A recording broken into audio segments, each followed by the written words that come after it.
expeditions have always been part of humanity, discovering new horizons, new worlds, new opportunities. Expedition leaders were fearless in entering the unknown. Every business can be seen as an expedition, travelling through uncertain times, facing challenges. This expedition to the source discovers new worlds of business and brings leaders together. One step a month, discovering the future of business while entering a world in need of systemic change. Welcome to this monthly expedition to the source. Good afternoon and welcome to the second expedition to the source.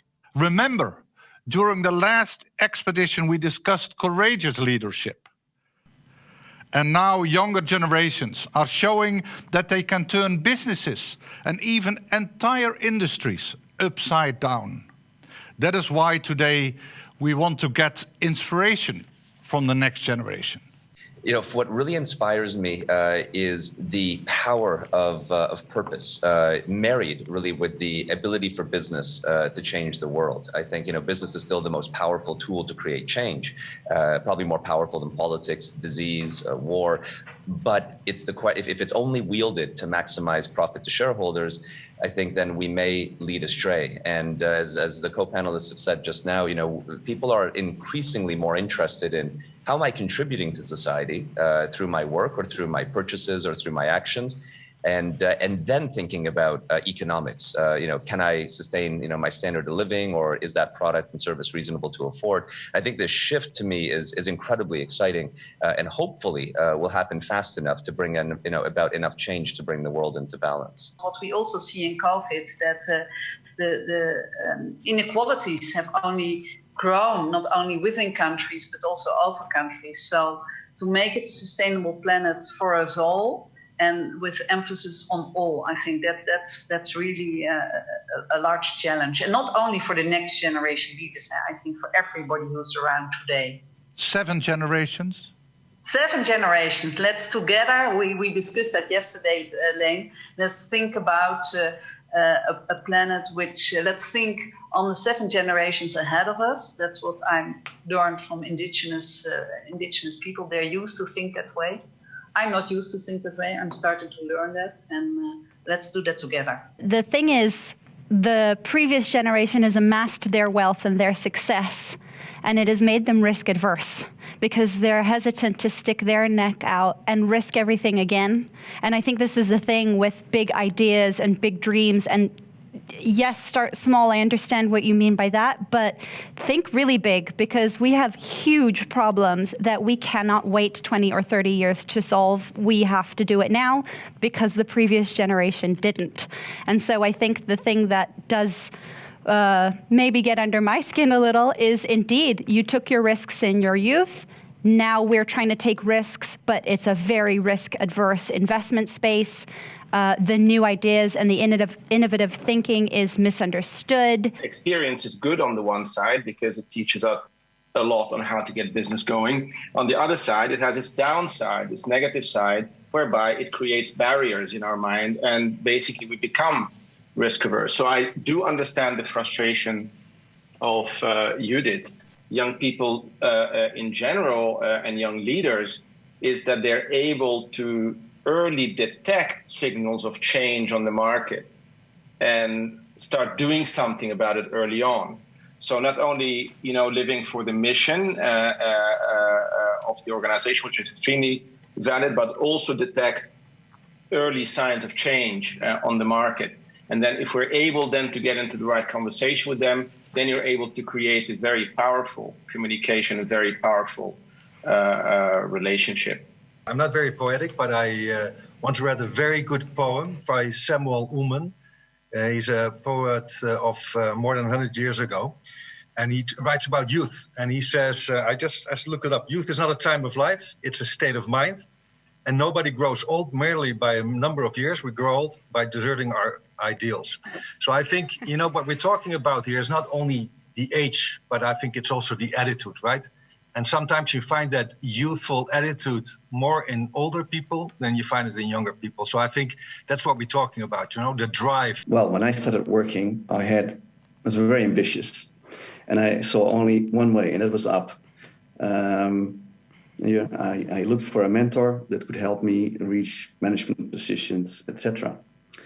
And the moment I climbed the ladder, and I was confronted with problems of organization and improving organizations, I was just missing skills.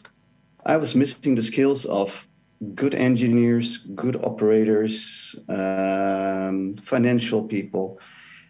And then, I came to the conclusion I should create incentives for younger people, financial, career-wise, to develop their skills. Yeah, the question what came right to my mind is, what drives you? I mean, when you wake up and when you go to bed, so what's something that really makes you going?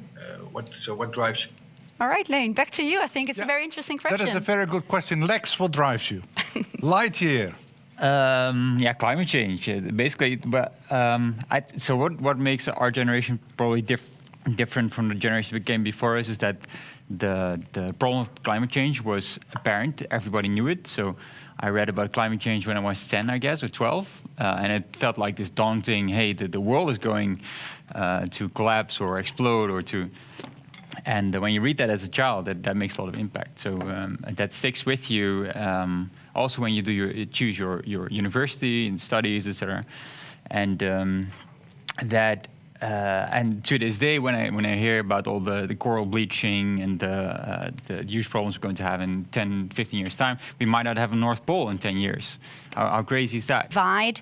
There's like the activist and we care side of the millennials, and then there's the Instagram, nothing but your own image and your own self is more important side. And I think there's a mix, of course, in the devil's in the details, but it's sort of very torn. The most important thing for CEOs is to give space.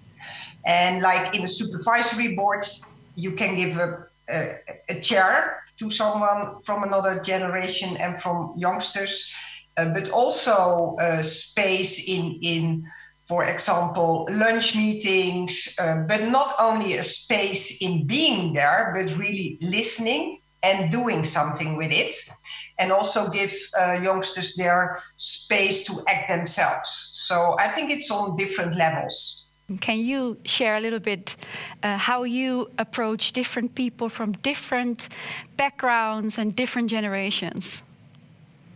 Yes, thank you very much. Indeed, I'm a big rugby fan, and within our company we use the value partnership in a number of ways, and we try within our company obviously to work together based on what anybody can contribute to solve a problem, and that's regardless of age, sex, color, whatever.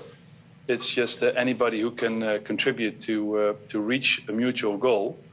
That's valuable, and that goes beyond the limits of our company as well. We work together with a select amount of large customers who we actually see as partners. We only try to have long-term partnerships with our customers and also with our suppliers. And we really see things as a team effort. And within rugby, a nice detail is that there's room for everybody. Whether you're big or small, fast or slow, there's room for everybody as long as they contribute. So what I try to do is at least going back to my background, as you referred to it, Miriam, is to build resilience within the team. So get used to rapid change. Also being in the media, we're extremely disrupted these days. We're the most disrupted industry in the world. So for us, challenging status quo every single day is a mandatory item on our agenda. So I need people within technology and across the organization that are challenging status quo. Therefore, I need people that are diverse, that think different, that have different background, different viewpoints, but still are constructive towards the company mission. Let's say 20 years ago, I also thought if you look for the best people, then quality will come and it will rise in the organization. But that's not true. That's that's naive to think that's the truth, because you really have to manage this. It will not come of itself. So it's necessary that I, as a CEO in my company, make sure that young people get a podium and that they get a fair chance, and maybe that there will be some regulations that the number of people have to be young or from a new generation, because I think change will not come from itself. Oil companies on this planet is the biggest example. If you look at their balance sheets and where they're investing, 80% of their investments are still going to fossil fuels, where basically, so they are now, you can look at them as being a prof football player, and they have to be a prof tennis player, and you're not going to become a prof tennis player if you keep investing in football, right? We end this expedition with an invitation to the next one, the third expedition which will take place on the 13th of July.